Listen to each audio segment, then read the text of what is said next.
Cette affaire-là. Je pensais que nous étions dans un débat pour pouvoir instruire notre peuple et lui expliquer les choses.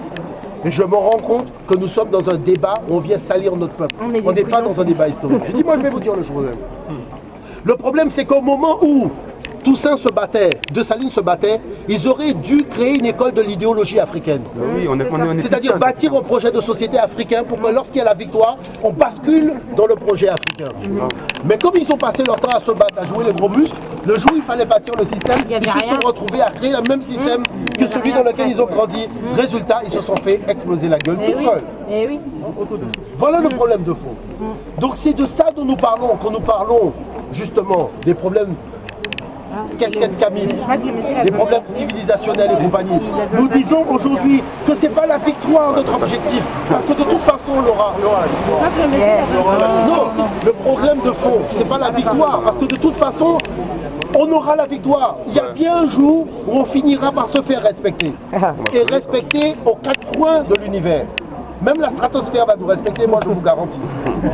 Mais le problème de fond, c'est lorsque nous sommes arrivés là, quel projet de civilisation nous allons bâtir?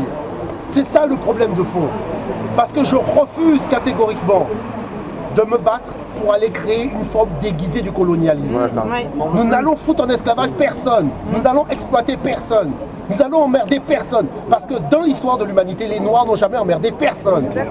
On n'a jamais été emmerdé personne. Et la question qui convient de se poser, c'est pourquoi les gens ont peur des Noirs?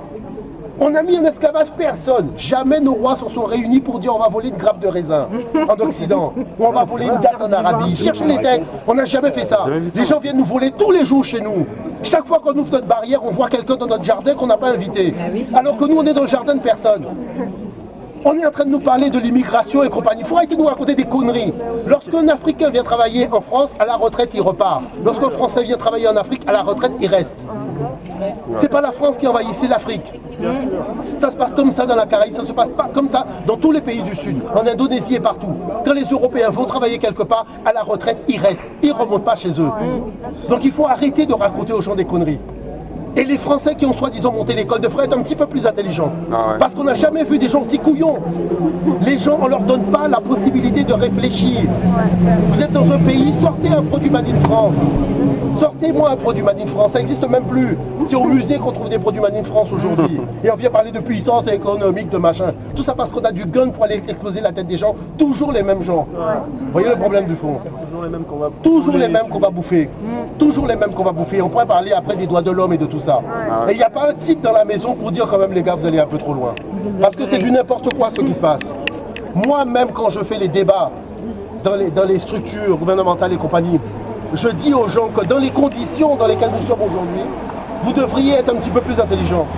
Parce que les puissances qui n'existaient pas autrefois existent aujourd'hui, elles vous voient. Et dans les pays du Sud, on est tous solidaires. C'est pas parce qu'il est indien qu'il n'est pas solidaire avec l'Africain. Nous sommes tous solidaires. Il n'y a pas d'individualisme dans les pays du Sud. Parce qu'on partage un certain nombre de valeurs qui sont nos valeurs profondes. Vous voyez? Donc c'est pour ça que pour ne pas dire que les uns sont animistes, on dit qu'ils sont hindouistes, ils sont shintoïstes, ils sont tout ça. On est tous pareils, animistes, voilà, c'est tout. Vous voyez? Donc ce qu'il y a quant au fond, c'est que ce qu'il faut comprendre,